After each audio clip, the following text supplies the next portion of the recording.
Imana cyambere ko yamuhaye umugisha wo kurama.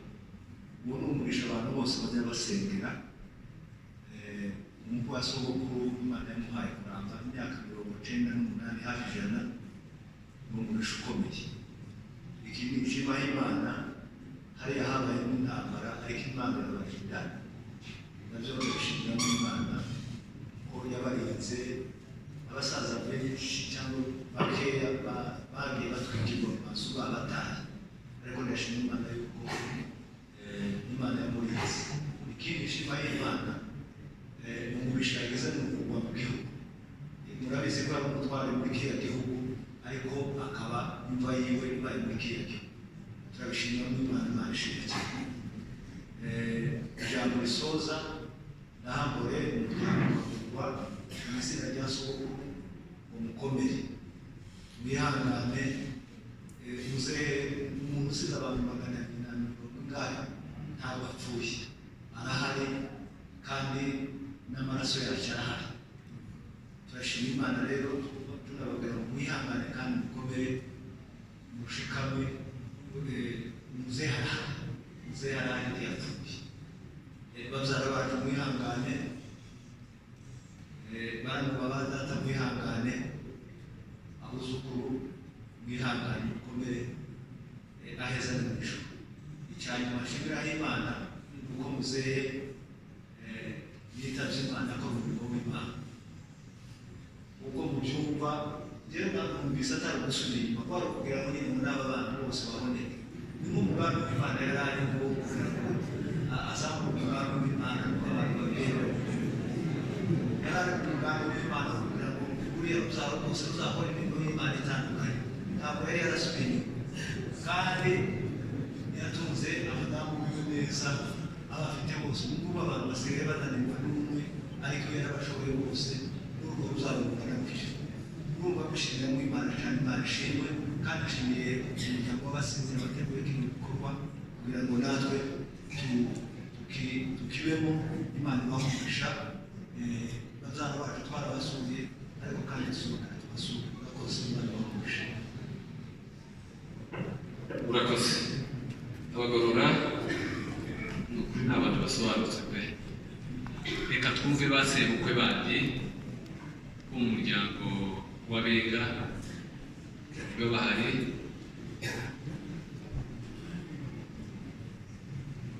Ubwo ntabahari nta kibazo, niba ntabahari bariya baserukiye abandi.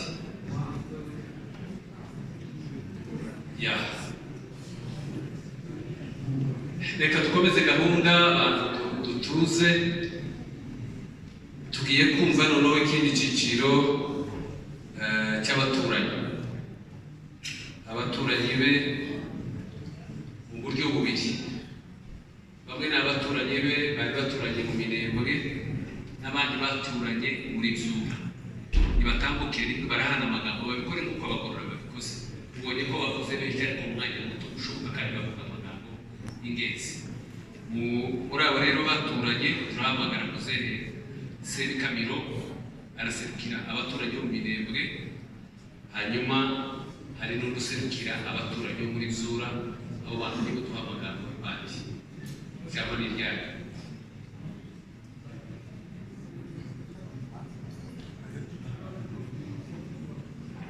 reka abantu twakoranye muri zura cyane cyane Kizingo banze muzaje guheruka kugira ngo tutamuhagarika.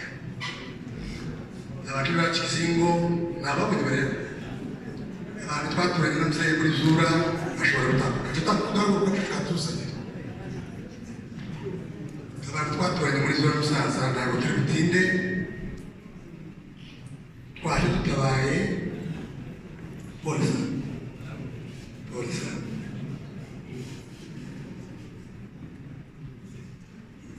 Pastor bose oya abanyazuru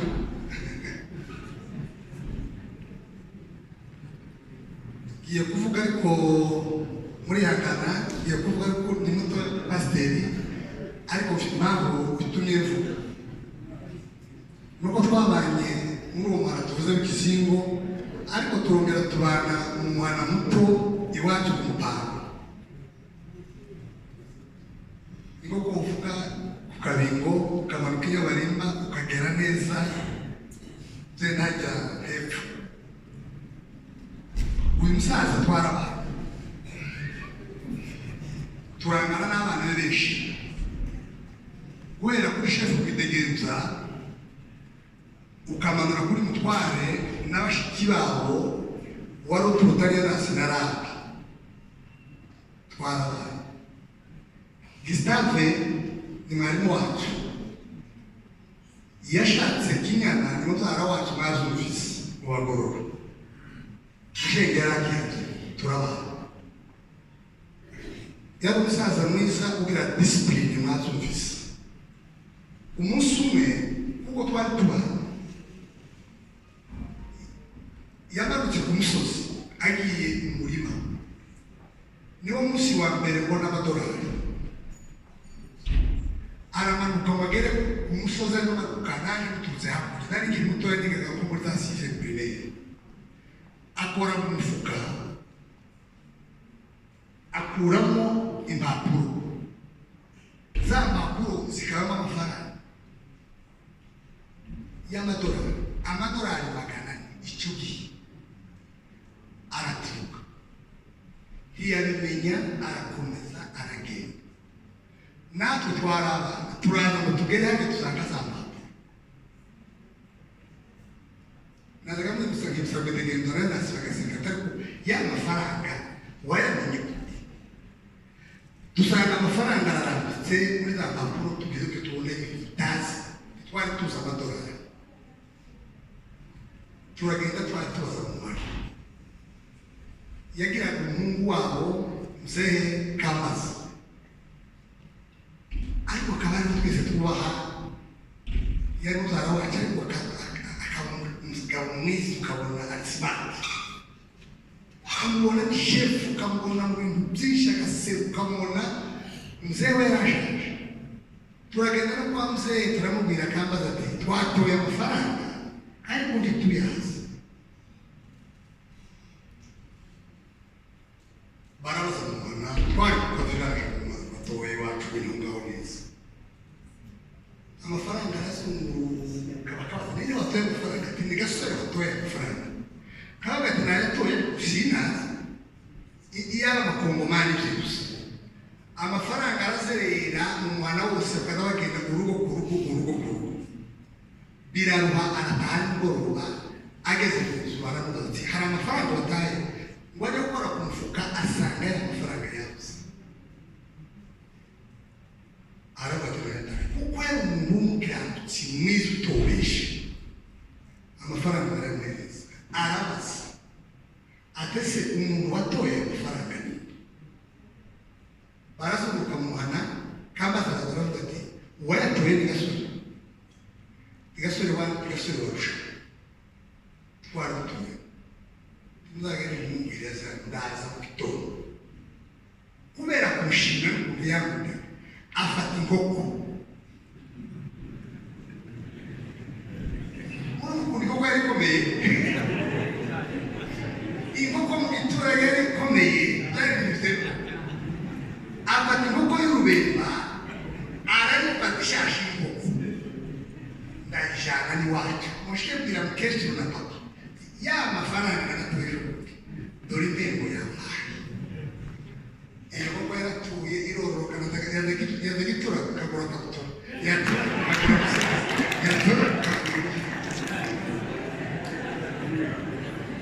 wibuke icyo kintu kubona amafaranga uzaribura bavuze ngo yitabye Imana widegereza rukina rasuye iwanje mubaza etaye ukuntu imeze bavuze ngo yitabye Imana mu by'ukuri narababaye mbwira n'abaje tubana ku rubuga rwacu ndababwira ngo abazabona umwanya twese kubera ukuntu turamukunda n'ukuntu yari ateye n'ukuntu asa tuzatabara. Ndashimira bagenzi bacu batabaye, ndashimira kontabwe wacu ko yatabaye.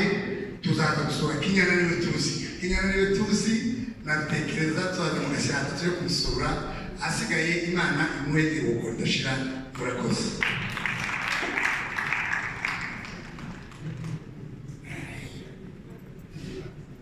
Murakoze natwe kuduha umwanya ariko haragira icyo mvuga. Uyu muhango n'uwo guherekeza, abyita guherekeza, kandi ni umunsi mukuru w'umuntu kuko baza bavuga nyine ya minsi y'umuntu agira. Uyu nguyu niwe munsi wa nyuma. None turiko turawizihiza kandi ko turaherekeza. Aba bose bahagurutse ari ababwirije bariko bamuherekeza kandi bariko bizihiza umunsi mukuru. None hagurutse mu izina ry'umuryango mugari w'abasinzira, abakubana bahagurutse. Nimba hari abandi basinzira bahari nabo boza tugafatikanya guherekeza no kwizihiza nyine uyu munsi mukuru. Karibu ab'umuryango mugari w'abasinzira.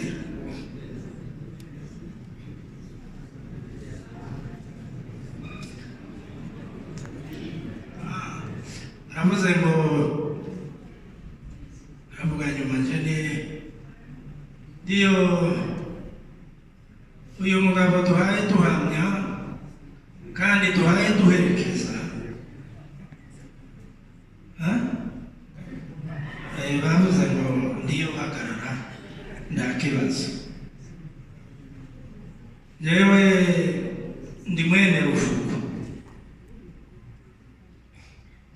ndi umwana wa Ruvugwa. Data yarapfuye yaguye Gakenke,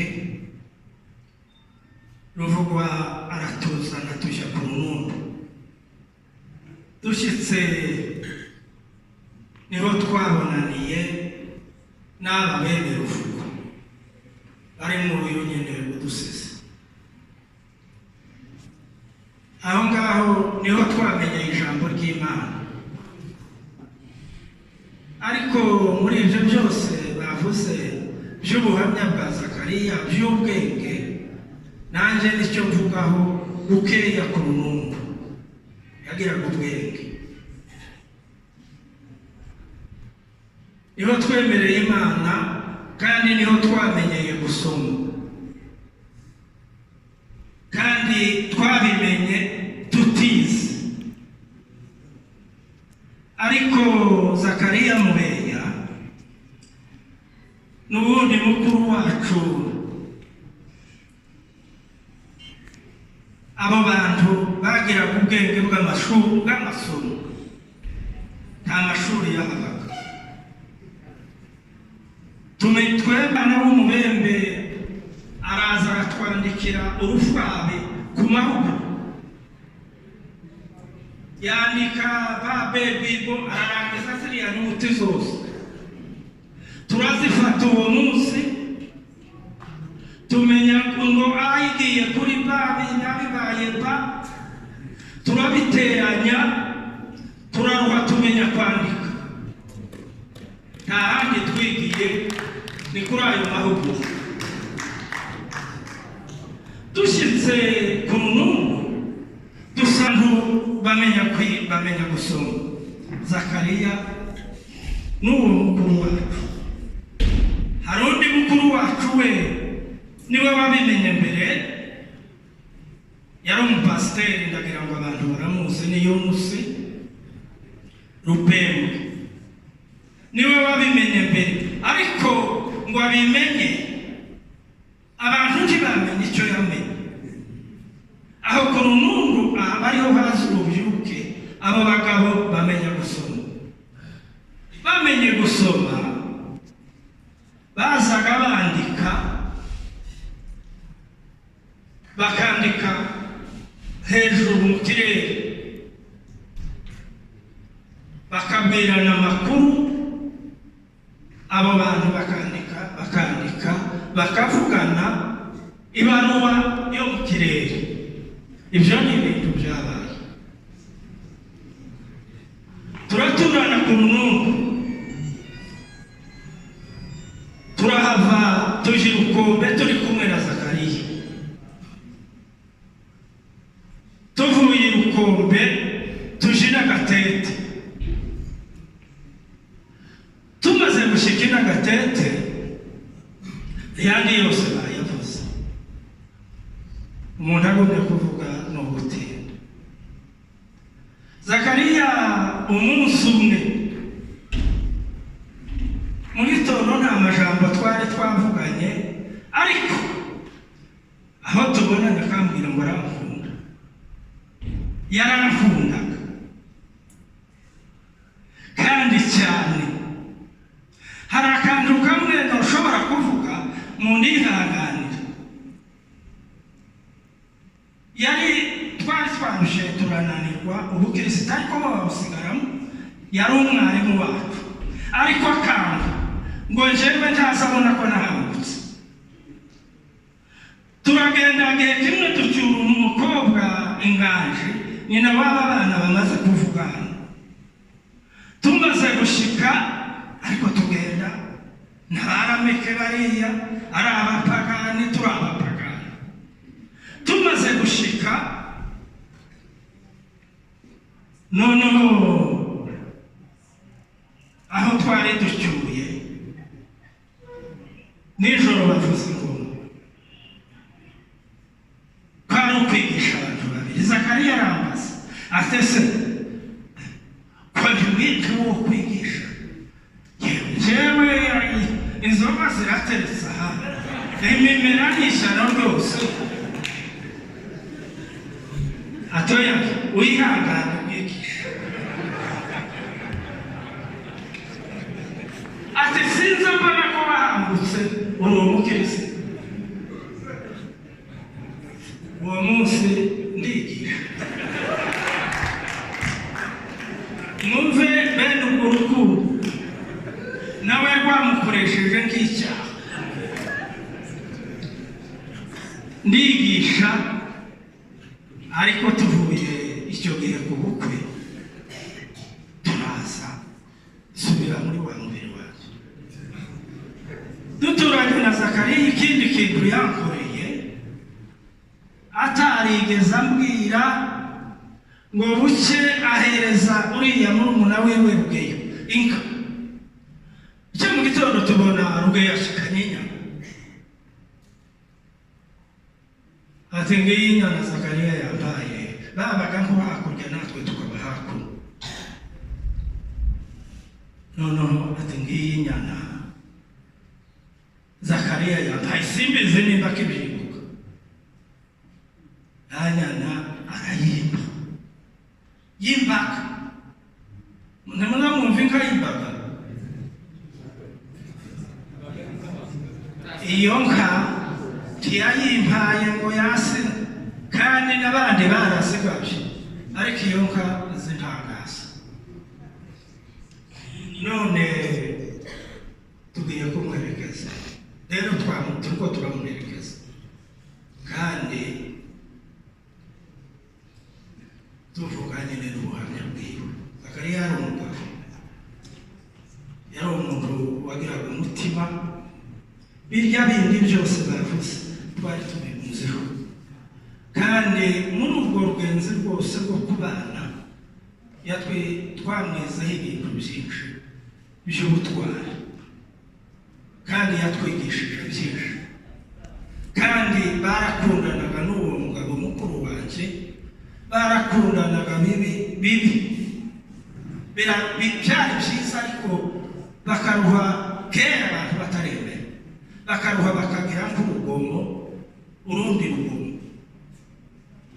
None kuri uno munsi turashimye natwe kuko tubaye muri uyu muhango. Baratubwiye twari abanyentege nkeya, ariko twumva dushatse gufatikanya n'abariya bacu. Rameke niwe tungana, twakoreranye ibintu byinshi by'ubwana n'iby'ubugabo. None Imana imuhereze uruhuko rwiza. murakoze muzehe rwose. Inkayimbaga se mwayimenye? Abatoya niba batayimenye ngo baze abakuru babegereye. Inkayimbaga ni nk'umuntu yakuba utayimusabye, utangoye inzoga ngo musinde, akagutekereza akayiguha. Urwo rukundo ntiruva ku Mana, ruva ku Mana rero. Reka rero tugiye gusoza, mpamagare umuyobozi w'umuryango wa Gasinzira ari gusoza iki cyiciro. Jewe ndashoje, ndabashimiye cyane tuze mwagize. Karibu perezida wacu Bigeyo Esdras.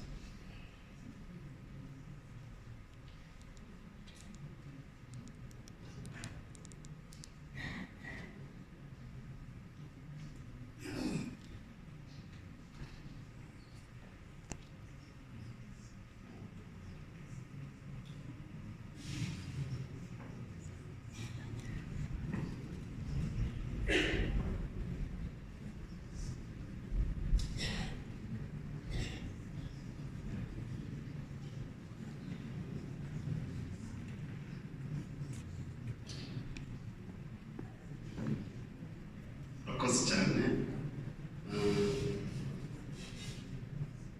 Ni izina ry'umuryango wa Gasinzira dushima Imana, kugira ngo nanone tubwire umuryango, inshuti mwaje kudutabara, ni ukubabikira Muzehe Pasiteri Ngweya yadukuwemo, yaratashe, yasinziriye. Kuva mwamenya amakuru mwaje kudufata mu mugongo, abenshi mwahagaritse ibyo mwari murimo, muraza turamugandarira. Uyu munsi wa none turagira ngo tubahangure, musubire mu mirimo yanyu,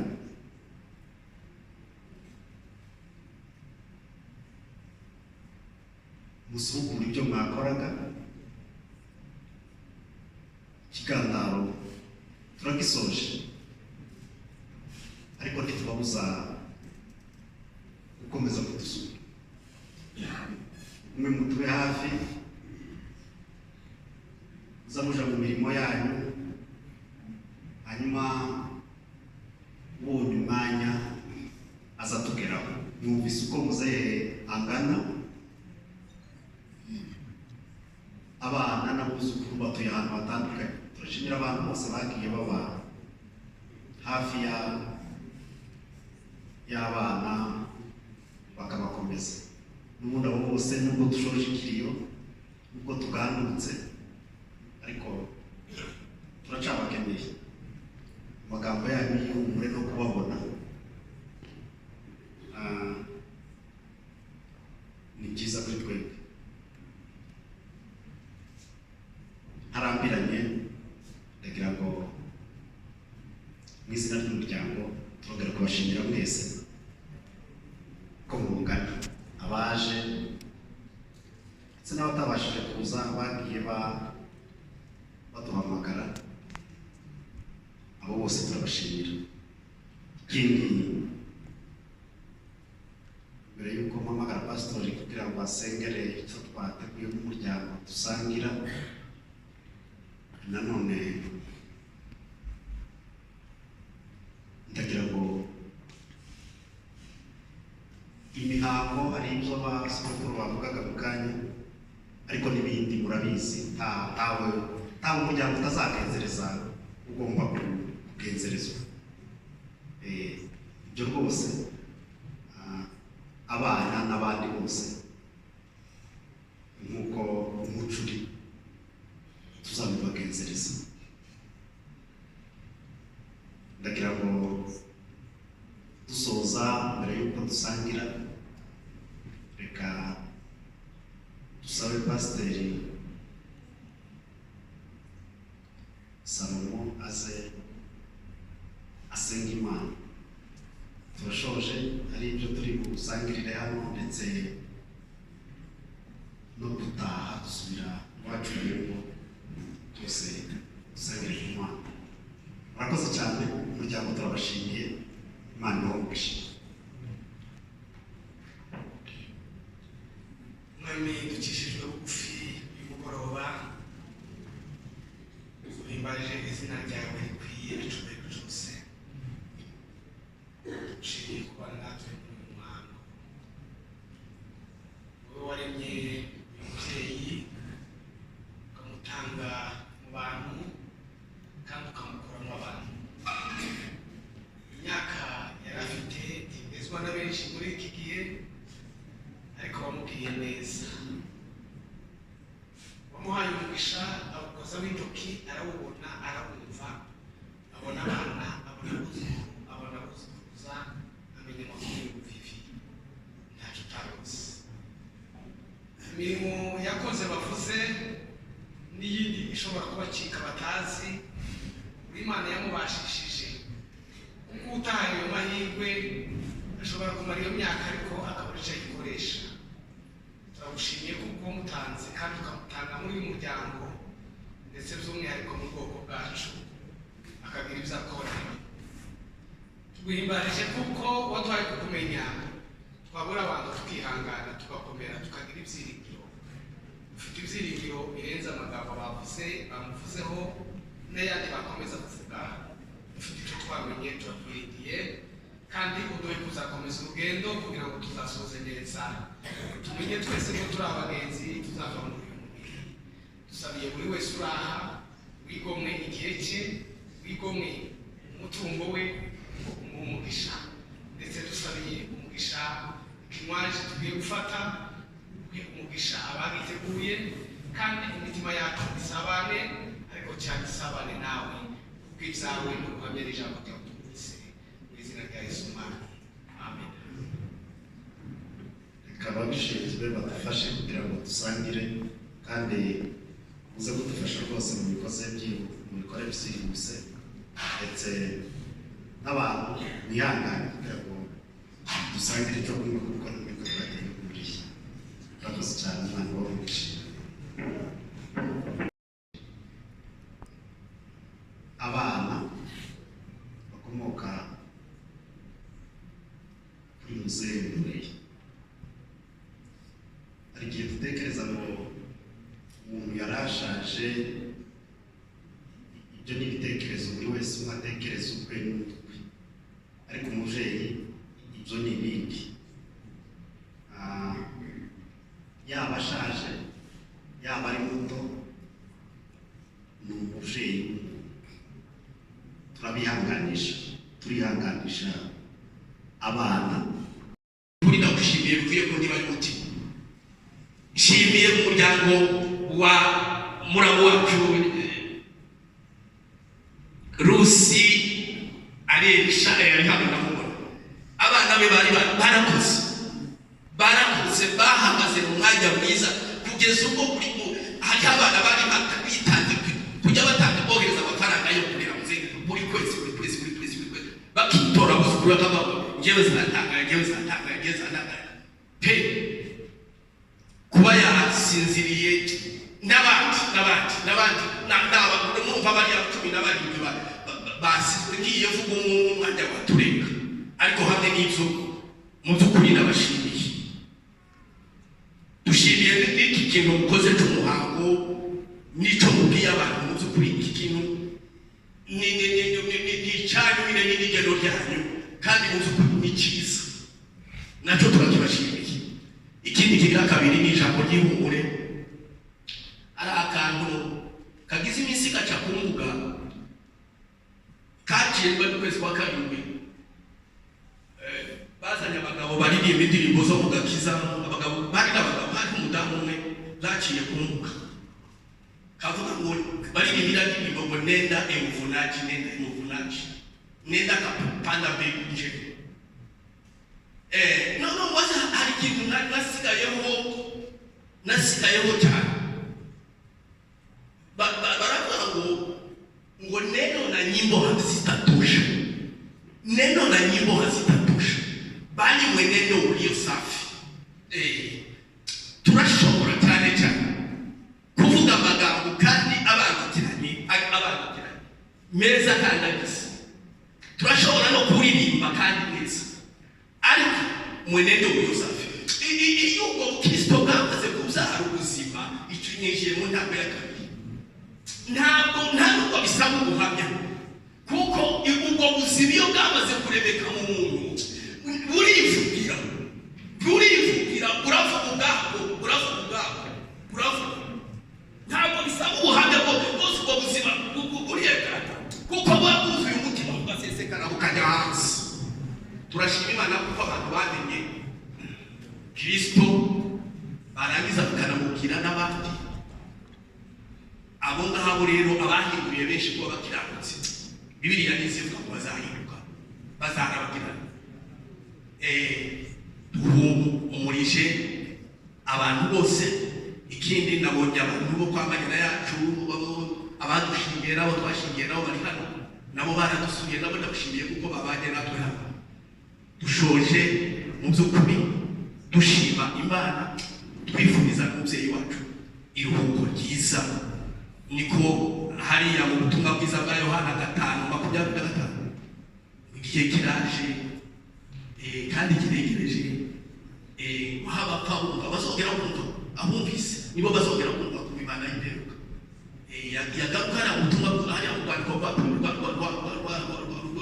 rwa Timoteyo akavuga ubwo buntu bwatugaragarijwe nyina mu mavuze y'amenyo, akavuga ngo ibyo byose ngo byazanywe no gushyirwa k'umukunzi wacu Yesu Kristo, ngo wahinduye urupfu yaruhinduye ubusa, ngo akerekanisha ubugingo no kudapfa ubutumwa bwiza. Ntabwo mbwiriza ariko murakoze cyane kuba mwatwihanganiye. Imana idufashe kandi Imana ibahugisha. Murakoze. Yesu ashimwe. Numva umuvandimwe wanje ariwe mukuru wanje ibyo twari kuvuga ndumva yabibuze byose, ahubwo ndashima Imana ko tubaye ku munsi mukuru wa muzeyi. Yesu ashimwe. Bicungeyeho nshimye Imana yuko muzeyi yashoje neza. Bakomeje kuvuga amateka ye, bavuga yuko hari aho yasubiye inyuma, ariko nje ndashima Imana yuko navutse muri uru rugo yarasubiye imbere. Inyuma yarahavuye akaba yarasubiye imbere, akaba naravutse muri uru rugo rw'ukuri akorera Imana. Imana ishimwe. Ikindi cogeho bavugaho byinshi yuko yari intwari, yari umuntu w'ubwenge bwinshi, bakoraga byiza kandi bishimwa n'abantu kubera yuko bashimaga n'ibyo yakoraga. Nuko kuvina agatete bamutuye nk'umuntu w'umunyabwenge bakamugira shefu, yimuka mu minembwe bakongera bakamutora bakamugira shefu. Yakemuye imanza nyinshi kuko babivuze. Impamvu mbivuze utyo nuko navuze ngo yari yarasubiye inyuma akongera agasubira imbere akaba umurokore. Amateka ya muzehe ni menshi cyane, ntabwo twabonye umwanya wo kuba ngo tuganire nawe imbona nkubone, ariko hari igihe twagenda tuvugana nawe kuri telefoni akatwohereza utudiyo natwe twamusubiza utundi atubwira byiza kandi bifasha imitima yacu. rimwe yigeze kumbwira arambwira ngo nzamushakire Bibiliya ngo ifite inyandiko nini, ndayishaka ndayohereza, imugeze baranshimira cyane. Mayimayi zitwika amazu ya Bibiliya ihira muri ya nzu. Ngo arangiza arambwira ati mayimayi zatwitse ya Bibiliya none uzongera kuri yindi, ndongera muri ya kabiri ndayimwoherereza, yitavye Imana kiyifite. Kandi urumva ijambo rye yasomye kuko babivuze yakundaga gusoma, kandi nuko yasomaga ndakubanza yaratarambara na rineti, yasomaga afite amaso mazima. Rero muzehe nari mfite impungenge yuko muzi yuko muri iki gihe ari icyorezo. Nakubwira ngo tuzabona umunsi wo kuvuga muzehe cyangwa ngo tubashe guhagarara ahaturi tuvuge ibitangaza muzehe yakoraga yuko yari intwari, ariko kuba Imana yaciye inzira tukagera ahangaha, Imana ishimwe. Ikindi congeyeho ndashimira abantu bose bageze hano, ab'Imana yarinze bose aho baciye, abaturutse hafi n'abaturutse kure, mukaba mwaje ku munsi mukuru wa muzehe. Imana ibambere umugisha. Ndashimira abantu bose badusuye, abageze mu rugo, hari n'abahageze bageze n'ahantu batanze amatike yabo bakabasha kugera hano. Imana ibambere umugisha.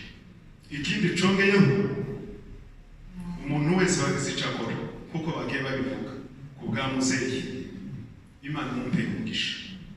Muzehe yagize neza, muzehe yafashije benshi, abamukomokaho, abo bavukana n'abatazi. Igitangaje nuko koko madamu yabivuze, hari ikirego cyageze aho bari batuye, abandi bose baragihunga, ababashe kucegera bakacirukana, ariko muzehe we yarakibonye, aramwakira, aramwiyegereza, amushyira mu rugo iwiwe.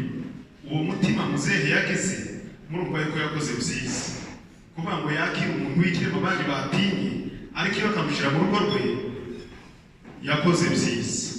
Rero uyu munsi reka muzehe tumwifuze iruhuko ridashira. Barakoze cyane abakwe bacu, Imana ibamugishe. Gusubira inyuma barimo bavuga nuko yashatse undi mubyeyi mama wacu akabyara umugore wivuga burangiye kuvuga. Sinzi umuntu twigishijwe, kandi umwana asize umushefu uri ubu ngubu mu izina ryawe ni uwavutse mu rwigi rw'uwo mubyeyi. Nuko gusubira inyuma tuzi kwa Mubeya ntiyicanye, ntiyaroze, ntiyagiye kuraguza, Mubeya yapfuye yarifuza. Reka dukomeze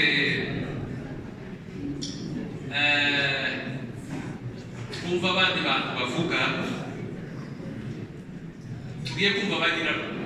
Umuntu azavuka habiri, murabizi, ariko abo bagirarume bamubyaye kabiri, nibo bagirarume kandi barongeye baramushingira kugira ngo batagapfa kabiri.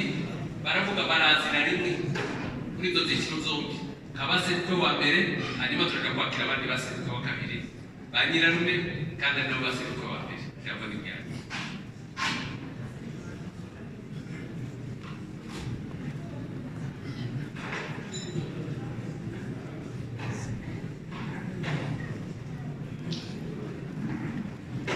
Murakoze rero kugira ngo ducunguze ubumete, kugira ngo tubanze dushime Imana ko yaduteguriye uyu munsi wo kwizihiza ibirori by'uyu mubyara wacu. Ariko mbanze ntange mbone